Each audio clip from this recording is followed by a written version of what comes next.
যে আমার আমৃত্যু পর্যন্ত আল্লাহ আমাকে যতদিন পর্যন্ত বাঁচিয়ে রাখবেন আমি পরিপূর্ণ হক আদায় করে আল্লাহর দ্বীনের কাজ করতে চাই, ইমানের উপরে টিকে থাকতে চাই মজবুতির সাথে। ওই চরম জুলুম নির্যাতনের মুহূর্তগুলো তো তারা আমার ইমানকে দুর্বল করতে পারেনি। কত প্রলোভন, কত জুলুম, কত নির্যাতন। এই যে আপনার রাস্তায় রোলিং করতে দেখেন, তাই না? যখন রাস্তায় পিচ ঢেলে দেয়, পিচ ঢেলে দেওয়ার পরে সেখানে রোলিং করা হয়। আমার শরীরের প্রতি এইভাবে রোলিং করা হয়েছে। আপনার বিদ্যুতের শক, একটু যদি বিদ্যুতের শক হয় আপনার কেমন লাগে?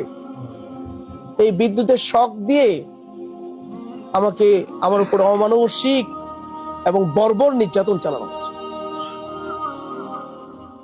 আমার হাতের নখগুলোকে প্লাস দিয়ে যখন তারা নির্মম আচরণ যখন আমার উপর করা হচ্ছিল, আমি শুধু আল্লাহর কাছেই সমর্পণ করেছিলাম নিজেকে।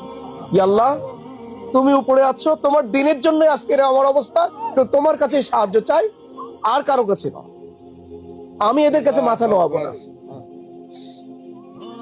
আমি আল্লাহর কাছে খুব দোয়া করতাম, আল্লাহ এই বর্বরদের কাছে তুমি আমাকে কখনো দুর্বল করে দিও না, যেন কখনো এদের কাছে আমি দুর্বল না হয়ে যাই, এদের কাছে যেন নতি স্বীকার না করি। ইনশাআল্লাহ আমি 57 দিন রিমান্ডে ছিলাম, 1 সেকেন্ডের জন্য তাদের কাছে আমি নত স্বীকার করি, দুর্বল হইনি।